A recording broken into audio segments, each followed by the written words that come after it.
اور دوسرا میں نے شروع میں عرض کیا کہ محرم کا مہینہ ہے اور اگست کا مہینہ ہے. محرم کا مہینہ بھی انتہائی اہمیت کا حامل ہے اور اگست کا مہینہ بھی. یہ وہ مہینہ ہے کہ جس مہینے میں مسلمانوں نے، بر صغیر کے مسلمانوں نے ایک الگ ریاست قائم کی. اسلام کے نام پر یہ ملک ہم نے حاصل کیا. اس کے اندر بھی ہم لوگ ڈنڈی مار جاتے ہیں. جیسے واقعہ کربلا کے اندر ڈنڈی ماری جاتی ہے، اس واقعے کے اندر بھی ڈنڈی مار جاتے ہیں. یہ تو بتایا جاتا ہے کہ 14 اگست 1947 کو ملک بن گیا. کیا یہ ملک ایک دم بنا ہے؟ اس کے اندر 1857 کی جنگ آزادی سے لے کر 1947 تک جو قربانیاں دی گئی وہ کیوں نہیں بتائی جاتی؟ پشاور سے لے کر دلی کے اندر، دلی تک ایک ایک درخت کے اوپر 2 3 علماء کی لاشوں کو لٹکایا گیا. علماء نے بھی اس ملک کے بنانے میں اہم کردار ادا کیا. یہ کیوں نہیں بتایا جاتا؟ اور پھر افسوس کے ساتھ 14 اگست آتا ہے، ہم لوگ کیا کرتے ہیں؟ ریلی نکالتے ہیں، جلسے جلوس کرتے ہیں، نغمے گاتے ہیں، گانے گاتے ہیں، موٹر سائیکلوں سے سلنسر نکال کر روڈوں کے اوپر دما چوکڑی مچاتے ہیں. کیا مجھے بتائیں ہم نے یہ ملک کس لیے حاصل کیا تھا؟ کیا انڈیا کے اندر جب ہم ہندو اور سب ایک رہ رہے تھے ایک ملک میں بر صغیر میں، کیا وہاں پہ موٹر سائیکلوں سے سلنسر نکال کر چلانے پر پابندی تھی؟ کیا وہاں پر ڈاکے مارنے پر پابندی تھی؟ کیا وہاں پر جھوٹ بولنے میں پابندی تھی؟ کس چیز کی پابندی تھی جس کی وجہ سے ہم نے یہ ملک حاصل کیا ہے؟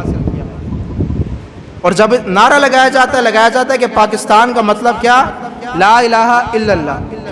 اس سے ہمیں یہ چیز سمجھ آ جانی چاہیے کہ یہ ملک ہم نے اس لیے نہیں حاصل کیا کہ ہم یہاں پہ موٹر سائیکلوں سے سلنسر نکال کر دوڑائیں، ہم یہاں پر باجے بجاتے پھریں، ہم یہاں پہ گانے گاتے پھریں. انڈیا کے اندر مجھے بتائیں کس نے کسی مسلمان کو شراب نوشی سے روکا ہو، چرس کے کاروبار سے روکا ہو، 2 نمبری سے روکا ہو، رشوت سے روکا ہو؟ وہاں پہ جو مشکلات تھی مسلمانوں کو صرف اسلام کے اوپر عمل کرنے میں تھی. اور یہ ملک اس لیے حاصل کیا تھا کہ ہم الگ رہ کر ہم اپنی اسلامی تعلیمات کو ادا کریں، ہم اسلام کے اصولوں پر چل کر ہم اپنی زندگی گزاریں. 18 لاکھ مسلمانوں نے قربانیاں دی. وہ قربانیاں کیوں نہیں بتائی جاتی؟ بہنوں نے اپنے سہاگ اجاڑے، بچوں نے اپنے والدین کو کھویا، والدین نے اپنے جوان بچوں کو کھویا. ہماری خواتین، حاملہ خواتین کے پیٹ چاک کر کے بچوں کو نکال کر نیزوں کے اوپر پرویا گیا. کیا وہ اس لیے قربانیاں حاصل کی گئی تھی؟ ایک شخص بھی آپ مجھے بتائیں 1947 سے لے کر آج تک کوئی شخص ایسا ہو کہ جو ان شہداء کے لیے دعا کرتا ہو، جو یہ بتاتا ہو کہ ہمارا ملک کس مقصد کے لیے حاصل کیا گیا تھا؟ بس یہ بتایا جاتا ہے کہ یوں دی ہمیں آزادی کی دنیا ہوئی حیران. 1857 سے لے کر 1947 تک جو کچھ ہوا یہ نہیں بتایا جاتا، اس کے اوپر پردے ڈالے جاتے ہیں. تو یہ جو دن آتے ہیں یہ ہمیں یہ یاد دلانے کے لیے آتے ہیں کہ ہم نے قربانیاں دی ہیں. 18 لاکھ مسلمان صرف پاکستان کی آزادی کے ٹائم قربان ہوئے ہیں. ہماری بہنوں کے ساتھ ظلم ہوئے ہیں. 17,000 ہماری بہنوں کو اٹھا کر ہندو اور سکھوں نے ان کے ساتھ عصمت دری کی ہے، ان کی عزتوں کو لوٹا ہے. تو کیا وہ اس لیے حاصل کیا گیا تھا؟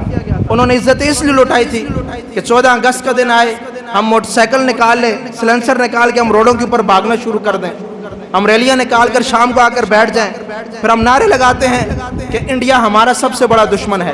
مجھے بتائیں کوئی ایک پاکستانی جو اس وقت تک سوتا ہو جب تک وہ انڈیا کی ایک فلم نہ دیکھتا ہو. انڈیا کے گانے ہم سنتے ہیں، انڈیا کی فلم دیکھے بغیر ہمیں رات کو نیند نہیں آتی. تو کیا یہ ان شہداء سے غداری نہیں ہے؟ یہ وہ 18 لاکھ مسلمانوں سے غداری نہیں ہے؟ یہ ان ماؤں بہنوں بچوں سے غداری نہیں ہے جنہوں نے اپنے گھر بار لٹائے، جنہوں نے اپنے ماں باپ کو قربان کیا، جنہوں نے اپنے شوہروں کو قربان کیا، جنہوں نے اپنے معصوم بچوں کو اپنی آنکھوں کے سامنے نیزوں کے اوپر پروتے ہوئے دیکھا؟ تو ہمیں چاہیے یہ محرم کا جو مہینہ ہے اور اگست کا مہینہ، یہ دونوں ہمیں بہت بڑی قربانی کی یاد دلاتے ہیں اور ہمیں وہ مقاصد یاد دلاتے ہیں جن مقاصد کے تحت یہ قربانیاں دی گئی تھی. اور ہمیں چاہیے کہ ہم ان مقاصد کو یاد رکھیں اور ان مقاصد کے اوپر چلتے ہوئے ہم اپنی زندگی گزاریں. اللہ تعالیٰ سے دعا، اللہ تعالیٰ ہم سب کو سمجھ عمل کی توفیق عطا فرمائے.